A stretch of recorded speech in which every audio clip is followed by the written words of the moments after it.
बिहार राज्य के सबसे खूबसूरत जिलों में चंपारण का नाम सबसे अग्रणीय रूप से लिया जाता है। वाल्मीकि की तपोभूमि और गांधी की कर्मभूमि है ये चंपारण। चाणक्य, चंद्रगुप्त सरीखे विद्वानों की धरती है ये चंपारण। सदा नीरा नारायणी नदी के तीर पर बसा हुआ जिला है चंपारण। ये वही नारायणी नदी है जिसका जिक्र हमें विष्णु पुराण में मिलता है, जहां पर गज और ग्राह के बीच में लड़ाई हुई थी। चंपारण ये जिला अकूत प्राकृतिक संपदाओं एवं ऐतिहासिक, धार्मिक, पर्यटन स्थलों से घिरा हुआ है। इसी जिले के एक प्रखंड लौरिया में स्थित है अशोक स्तंभ, जो भारतीय इतिहास के महान सम्राट अशोक के साम्राज्य का हमें याद दिलाते रहता है। दुनिया को अपनी नीतियों से नई दिशा दिखाने वाले चाणक्य की धरती है ये चंपारण। जानकीगढ़ और नंदनगढ़ हमें समय समय पर हमारे भारतीय गौरवशाली इतिहास से परिचय कराते रहता है। चंपारण जिला मुख्य तौर पर 3 अनुमंडल में विभक्त है: बेतिया, नरकटियागंज एवं बगहा। बगहा के हृदय में अवस्थित है बगहा का व्यवहार न्यायालय। सन 1982 में बगहा में न्यायालय की स्थापना की गई थी।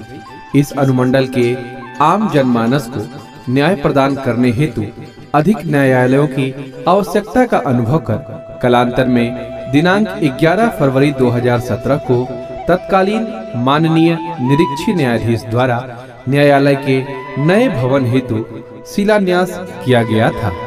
यह जो सामने विशाल भवन दिख रहा है, यही है बगहा व्यवहार न्यायालय की नवनिर्मित लोकार्पण हेतु तैयार 5 मंजिला 15 कोर्ट बिल्डिंग।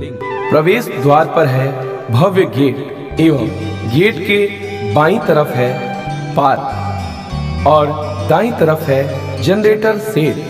मुख्य द्वार से जो ही प्रवेश करेंगे, दाहिने तरफ कोर्ट गार्ड्स का शेड और दोनों तरफ पेड़ पौधे लगे हुए हैं और सामने में ये है न्यायालय का विशाल परिसर, साफ सुथरा और नयनाभिराम। प्रवेश द्वार के दोनों तरफ चंपा का वृक्ष है। प्राचीन काल में चंपा के फूलों से आवृत होने के कारण इस जिले का नाम चंपारण पड़ा। इसके सिरे पर 2-2 चंपा वृक्ष अर्थात कुल 4 चंपा वृक्ष हैं, जो जिले के नाम को सार्थकता प्रदान कर रहे हैं। इस चंपा वृक्ष को देखकर चंपारण में होने की खुशबू महसूस होने लगती है।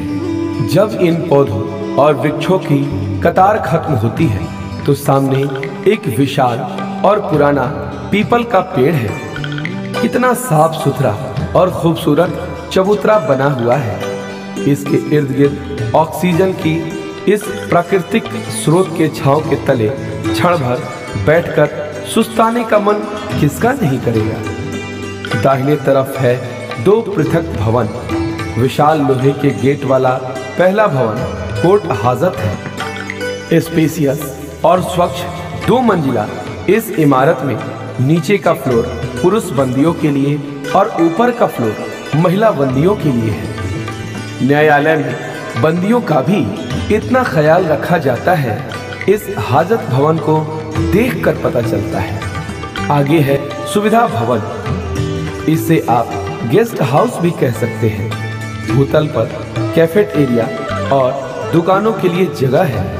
प्रथम तल पर डाइनिंग स्पेस और द्वितीय तल पर तमाम सुविधाओं से लैस अतिथि गृह है। बेहतरीन साफ सफाई और सभी सुविधाओं से लैस यह सुविधा भवन लाजवाब है।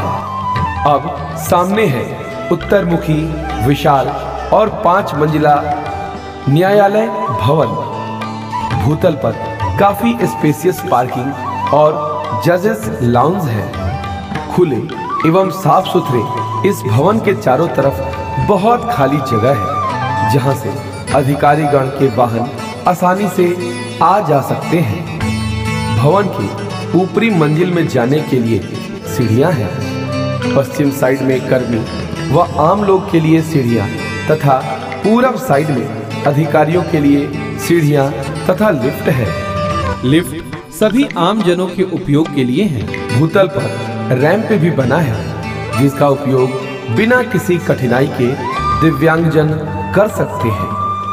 प्रथम तल पर 4 कोर्ट रूम यानी इजलास व चैम्बर है।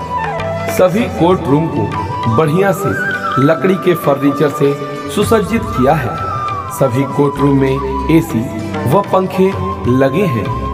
एस्टोनों के लिए अलग कमरा है और पीठ लिपिक और गवाही लेखक के लिए अधिकारी महोदय के अगल बगल स्थान दिया गया है। प्रथम तल पर ही फाइलिंग रूम और प्रत्येक फ्लोर पर महिला व पुरुष प्रसाधन गृह है। प्रथम तल पर ही चाइल्ड फ्रेंडली न्यायालय तथा प्रथम तल पर एक समृद्ध लाइब्रेरी है। द्वितीय तल पर 5 कोर्ट रूम और 5 ही चैम्बर अधिकारी के लिए है। तीसरे फ्लोर पर 6 कोर्ट रूम और 6 चैम्बर है।